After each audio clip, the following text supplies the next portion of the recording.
We're going to be doing a complete walkthrough and explanation of the very first 20-man raid available in Blue Protocol Star Residence as a showcase. Now in this video, you'll hear someone speaking Chinese. That's going to be our raid leader. In Blue Protocol Star Residence, there's voice chat build available into the game, and having a raid leader to do shotcalling is extremely helpful when it comes down to these typical raids, as you have to direct your teammate to the corresponding position and stuff like that. So in this case, our team leader is shotcalling and telling people what to do. There are currently 3 raids available in Blue Protocol Star Residence, with the only raid being open right now being the Ice Dragon. They come in 3 difficulty mode, from Simple, Hard, and then Nightmare, and they have a weekly claim reward, so you can only do this once a week, or rather you can only get it reward once a week. When it comes down to doing the 20-man raid, having a dedicated main tank and a corresponding healer to keep the tank up is extremely important and is mandatory. Here you can see that the main tank is keeping the boss facing the opposite direction to direct most of the attack away from the firing squad, who are currently standing behind at the backside of the boss. Both party will look for at least a healer and potentially even a soul musician, which is the second support available in the game. So those are 3 mandatory positions before you can start filling the rest of the team with DPS. You can bring 20 people, but you don't have to start with 20 people. You can enter the boss raid with just 10 people. However, if you do enter with 20 people all within the same guild, you get a special guild buff bonus that allow you to get more special effect. With that being said, let's go over the main mechanics of this raid in a very simplified version to let you guys help and understand what the raid really look like. The main mechanics for this dungeon raid is going to be the frost. So you can see on the screen there are people who are freezing up into ice. That's what happened when you get 20 stacks of frost on you. Throughout the entire fight, you're going to accumulate your frost stack on you slowly, and when you get to 20 stacks, you'll freeze up. The only way of removing this stack is by going onto a fire, which you can see are spread across the map. These fire are just dropped by the fire dragon that are on the outer side of the map, and you have to be very careful to drop these in position where they will not hinder your raid. So once you have enough stacks, you will run over to the fire to cleanse your stack, and you will see that's something I will do throughout the fight. Essentially right here that I'll run over the fire. You're able to take away the fire dragon by shooting these cannon on the side. This is important so that the fire dragon doesn't damage the rest of your party once they have dropped the fire puddle and stuff like that, and then DPS continue. Right. There's going to be another major mechanics you see throughout the fight, which is going to be the marking. So occasionally some of your party member will get a mark on their head and they'll stop dropping icicle onto the field, and these party members who are marked have to make sure that they stand away from the rest of the party member so that they're not dropping the icicle onto the rest of the team and doing a damage.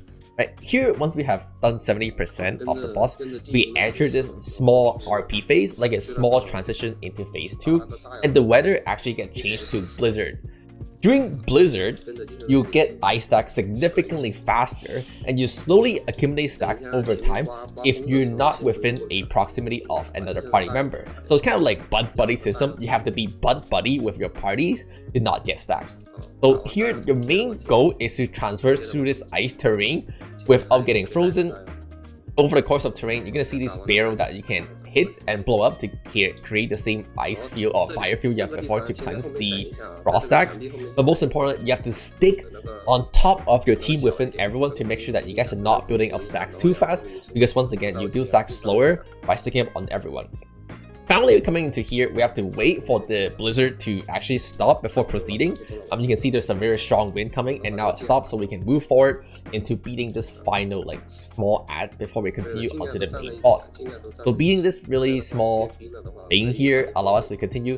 Once again, most important is that make sure you're staying together with the team. If you're a melee character, stay with other melee characters. If you're a ranged character, stay with other ranged characters. And if you're not careful, you're gonna freeze up and you're gonna die to the weather.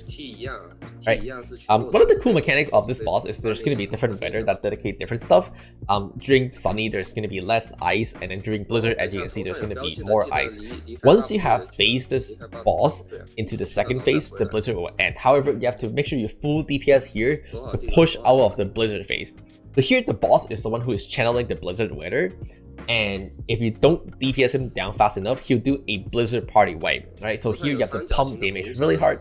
It's important to make sure everyone make it across safely. So here we broke through his shield, and the blizzard has ended and the temperature has raised, so we once again are able to stack ice a little slower.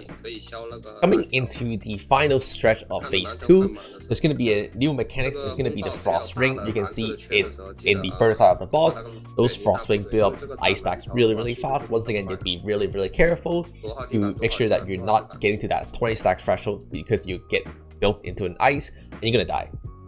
By the way, with that being said, while we're coming to the end of this showcase, if you like these videos, if you want more Brew Protocol Star Residence showcase guide when the game eventually come out, knowing what to do, what class to play, be sure to subscribe to the channel because I'll be uploading a lot of these videos coming on the next couple of months.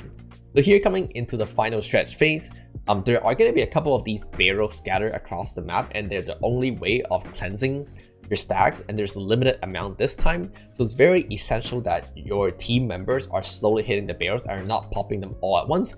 Once again, your shot callers, your team leader should be calling which barrel to hit and where to go, right?